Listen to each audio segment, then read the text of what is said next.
And our members here, I'm proud to say, have said no. They said they're not prepared to be intimidated, they're not prepared to be bullied, and they're prepared to make a massive sacrifice. I think they've been inspirational, not just for PCS, but throughout the trade union movement. So well done to everyone. But I also want to say this, that it wouldn't be surprising if after the general election last week, that people might be a bit down. People might have hoped that we might have Labour in, and Labour would at least be more open to a sensible discussion. Well, the election hasn't gone that way. And we could now say that we're a bit disappointed and we're going to give up. But I'm confident that the members here will not give up. And they won't give up for this reason.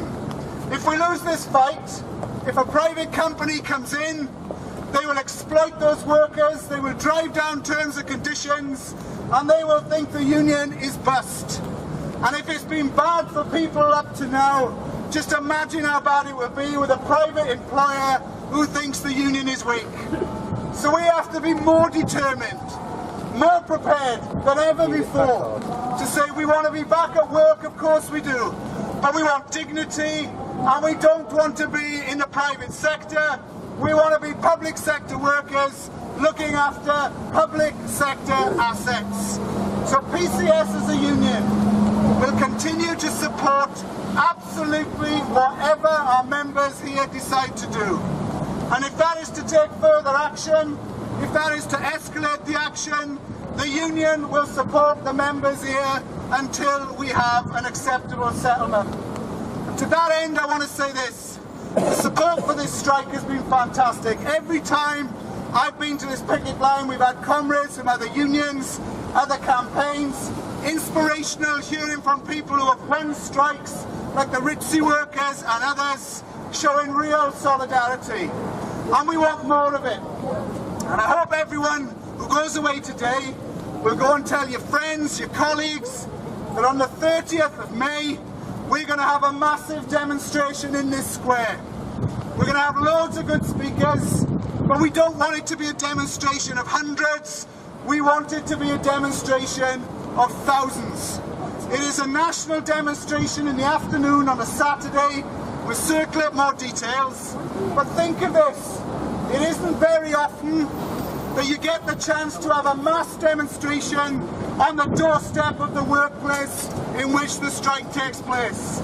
Imagine what they'll think in there when the cowards and the managers peek out behind the curtains and they see thousands of people on the doorstep saying no privatisation, give us a settlement that is just. It will send a tremendous message. So I'm off to the TUC in a moment to ask the TUC to fully support that, and we want every union to get people here. It's the first chance after the general election for trade unionists and campaigners to say we're not bowing our heads, we're going to fight for a just society, and we're going to fight for this strike to have an acceptable settlement. It could be the most marvellous day, so please make sure you all come. And you know, if we haven't settled a strike by then, if we see thousands in this square, it will finally, I hope, get the message across to the managers and those trustees, those people, the billionaires or the millionaires who don't care about working people, that we are not going away. So let's hope we can settle this strike. Let's hope that if we have to take further action, it is well supported by people throughout the movement, and let's have a massive demonstration. But I want to finish finally about saying something about Candy and about our reps in this place. Let me say that our reps have been absolutely magnificent.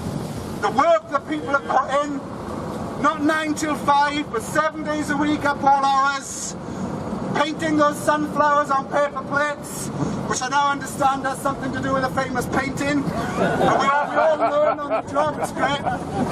These people have toured the country, they've raised money, they've stuck their head above the parapet, and they know that those managers in there will try to pick on them.